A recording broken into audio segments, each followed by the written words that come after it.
uh, obviously game 2, and we're excited to continue our growth, continue developing. I thought the first night I was really proud of our guys. I thought our attention to scouting report, our attention to detail was very good, and I thought we played really hard. I thought we were really solid on the defensive end.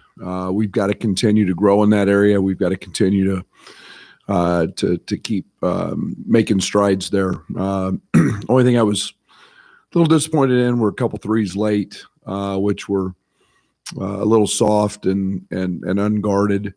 But our motto is contest every two, contest every shot, make them force and make them take hard twos. And I thought for the most part we did that. Obviously getting off to a great start.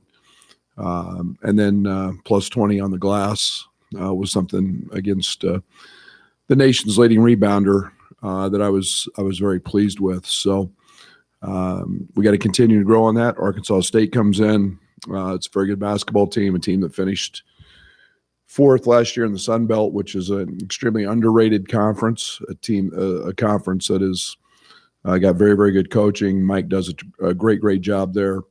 And you add to them Desi Sills, who's a player from Arkansas who had multiple 20-point games last year, a guy who's a legit high major talent and a guy who can go get baskets with the best of them. So very, very good team. They're great in transition. They've got an interior threat that is capable of being the league MVP. Very bouncy, 6'7", 6'8", 250 pounds, scores it, finishes everything at the rim. He's got great touch. So this is a basketball team that, again, will play fast. They'll throw a lot of defenses at us. We'll see pressure. We'll see, they've played zone in the past. They played multiple presses. But again, it will be very similar to Jackson State. They love to get out in the passing lanes, deny, be very aggressive. They gamble. They try to get steals so they can get out in the open court. But a good basketball team, 3 great guards who are all very capable. They're big, strong, 6'2", 200-pound type guards. And they're really going to challenge us and our principles on the defensive end. Excuse me.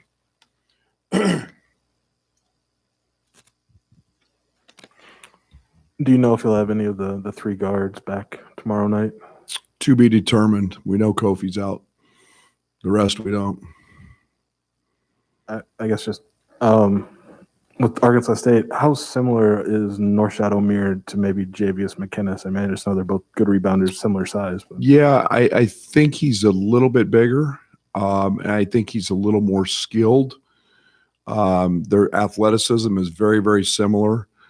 McInnes was really long and thick through his upper body. This young man's very similar to that. But I think scores it a little in a few more ways than maybe McInnes did. So, but very similar in body build and athleticism. Hey, Coach, kind of want to ask you about where Alfonso Plummer and Omar Payne are at in terms of their comfortability within the system. And as they're learning that, I mean, last year we saw it took Jacob Grandison a while to get there. Where are the new transfers at in that area? Yeah, I think they're both in really, really good places. Obviously, we feel pretty good with Plummer. He played 36 minutes the other night. And a guy that, it was amazing with our guards out, was at the top of the scouting report. I mean, the way they guarded him, they were very physical. We've got to do a better job of screening for him, getting him open looks. We got to do a better job of helping him set some stuff up. But I think he's in a great place. And Omar's, I think, gets more comfortable every single day, just in terms of the pace, the learning, how we do things we're a little bit different than where he was at previously. So it's breaking some habits and creating some new ones, and he's getting better at that every day. Coach, In the back. I noticed that Curbelo was really finding ways to stay involved on the bench, kind of talking with you. I saw him kind of coaching up DeMonte at one point, talking with a ref during a timeout. What does it kind of say about his growth that he's able to, stay that invested, maybe learn something and make an impact when he's not on the floor? Yeah, for Dre, it's one of the things that I think separates him from a lot of people. It's about being a great teammate all the time, and whatever that is. And everybody's role. Everybody's got a role every single day, and sometimes those roles can change. And obviously, he was on the bench. I was really proud of those guys that didn't play the other night. I mean, they were actively involved. They were cheerleaders. They were pulling guys aside in timeouts, telling them what they saw when they were out of the game. Kofi was helping Omar a bunch, and Trent and Curbelo were helping, all of our guards, with advice. And so that's a sign of a really good teammate. And Bello's constantly working to be a great teammate. Coach, you didn't give up very many second chance points in the first game against Jackson State. It seems like Omer is a kid you'll want to keep off of the offensive glass. So has that been a focus for you in practice? And who are some of the guys you need to have another good game, defensive rebounding? Yeah, obviously, if we can step out and do the job we did replacing Kofi, it's like I jokingly kidded Kofi, we got 10 more rebounds from that spot than we do with you. So, it's a group effort. Nobody's going to replace Kofi, and we've got to continue to see Coleman. The thing I was really proud of with Benjamin coming in off the bench. He blocked him out every single time. Ben had 20 opportunities to go to the offensive glass. He went 20 times. And that, if you're getting a fourth of your offensive rebounds back, that's really good. But he's assignment sound. Omar did a great job as well. But good rebounders find rebounds, and the ball finds them. And we got to do that again tomorrow night. And you're talking about a guy that's 4+ rebounds a game on the offensive glass, and those are a lot of possessions. So we got to limit those. Brad, what are you learning about your team right now when your guys are out, both in practice and in games? A lot, and it's a give and take, Brett, because I think there's some parts of me that are uncomfortable. Because you want to live your life in that rut. You want to see that. You want to know exactly what you've got every day. You want to know what how you get better. We don't have a lot of those pieces, and just in an example of Kofi, I mean, he's such a priority on the offensive end. Not having Curbelo, not having Trent, those guys are top priorities, and other guys are having to step up. So we've got to find ways to win. We don't have those guys. We got to find ways, and guys are doing that. Guys are paying attention. Guys are listening. Guys are dialing in on scouting reports. We found out Plummer can really handle the ball and make some plays that maybe we didn't think a week ago he could. Jacob Grandison's turning into a legitimate, really, really, really good player. You score 20 a night, and the way he did it was all varieties of ways. You got to like that. DeMonte, versatility, who stepped into the point guard spot. Hey, we're learning a lot. We're learning a lot, and I like what we're learning, and yet you want to find a comfort zone at some point. What are the steps for Andre to be available, and where's he at in the process of coming back? There's a lengthy process of interaction of how much they can do day by day to continue to get through it. It's based on stuff I don't even know in terms of the computer test and how you score, and then that sets a process in place. And so he's continuing through that process, and until the final tally's done, I guess, and they tell us where he's at, he's good, he's cleared through it. He's just going through all those processes. With Alfonso, I mean, talking after the second exhibition, just challenging him defensively, and I mean, having to do probably a lot more and not just be a shooter against Jackson State. Just what did you think of his overall game where he rebounded at 3 assists, 3 steals? So much better. So much better. And again, we've really challenged him. Chester and Tim have done a great job of just really hounding him every day in practice, every play in practice, on the defensive side, and not relaxing. He had one relaxed play where he got beat on a back cut, and they scored a layup. But 3 steals, he was in the gaps, he had active hands, he was attentive, he was in a game that didn't see a lot of opportunities for him. We actually tried to run a lot to him, and they actually did a pretty good job of guarding some of the actions that we had for him. But he stayed very focused. And again, late in that middle of the second half, we put the ball in his hands. He made a lot of great plays, and so I'm really pleased with his growth on both ends. Desi's Sills had a really good game in their opener, 21 points. So what kind of game does he have, and what are some skills that he has that it might give you some challenges defensively? Yeah, he's a bucket getter. I mean, he's a guy that scores it at all 3 levels.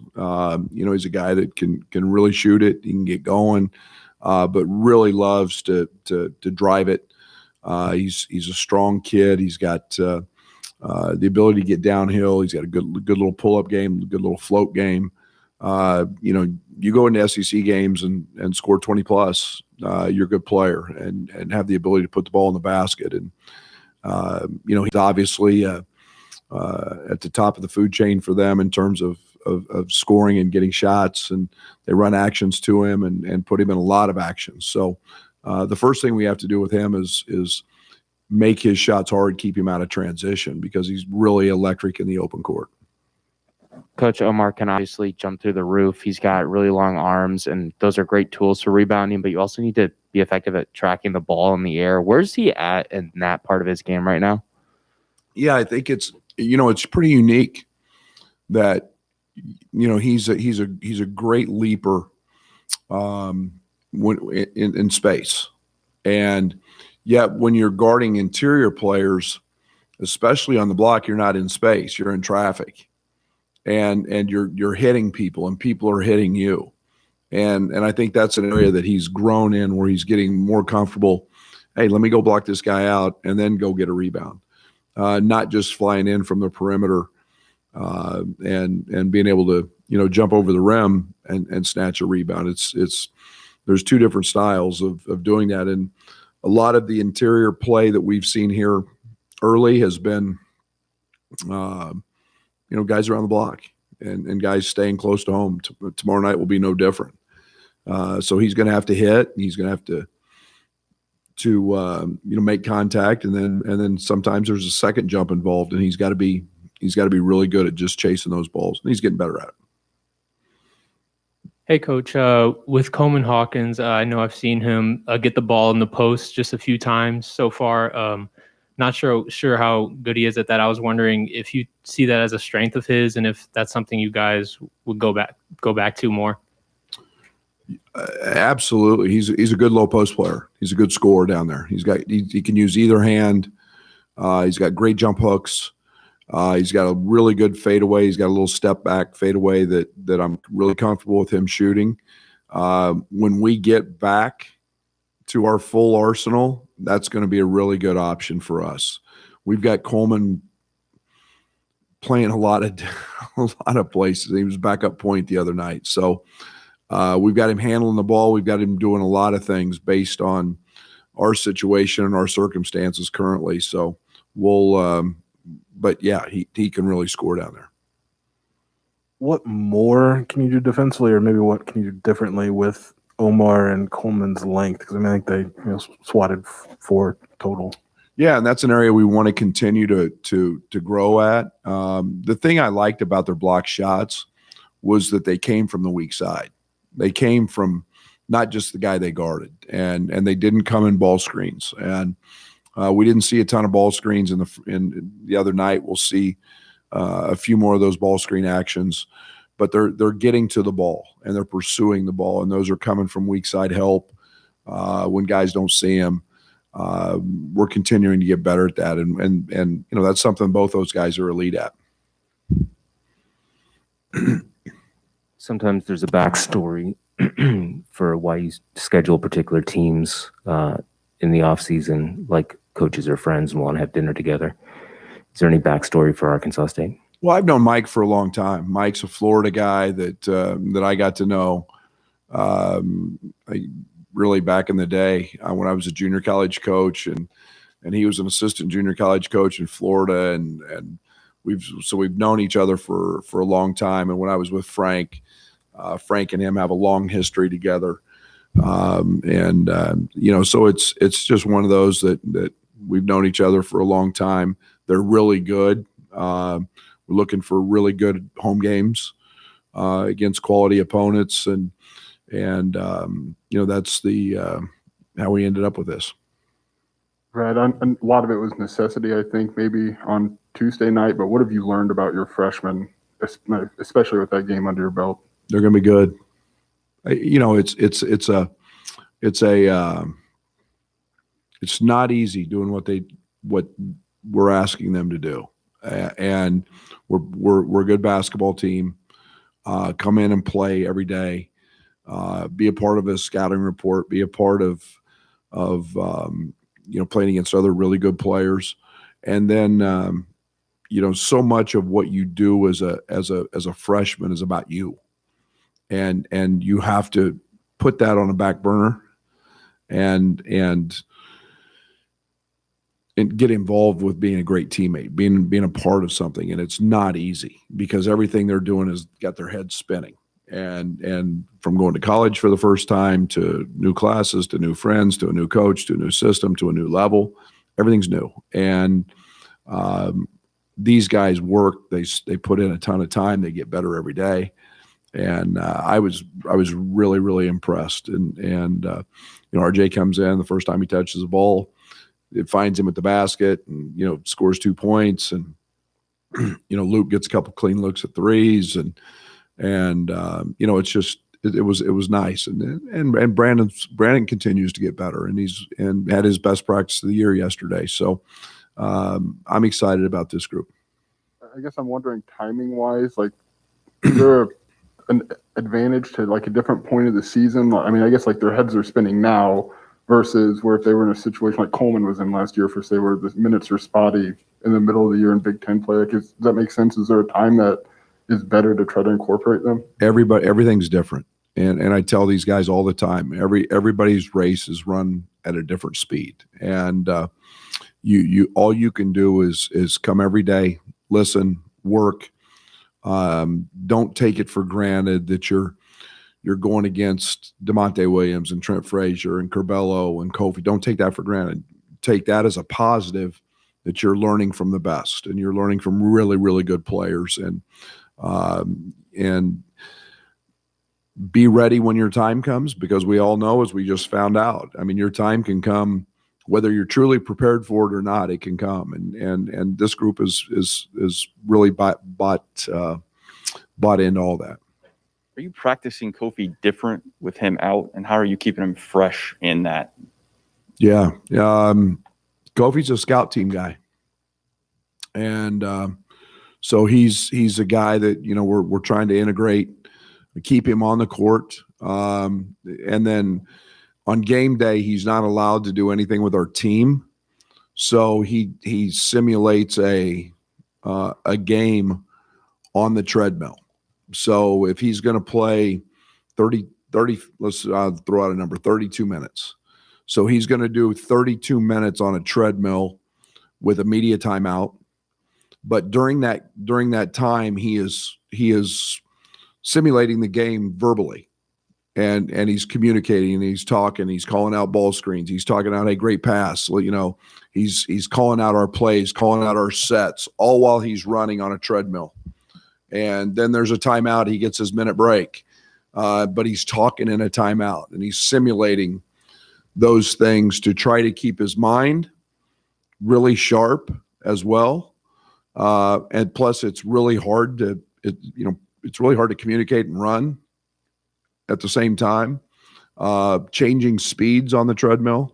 So we do those things on game day, but then he's also doing quite a bit extra, just because it's there are times when he's out in practice, he's not in, but yeah, he's 4 or 5 days away from being back. A couple games, and if we look at it as games, it seems like it's forever, but in days, it's really pretty quick. So keeping him sharp is mentally and physically is the challenge. Thank you.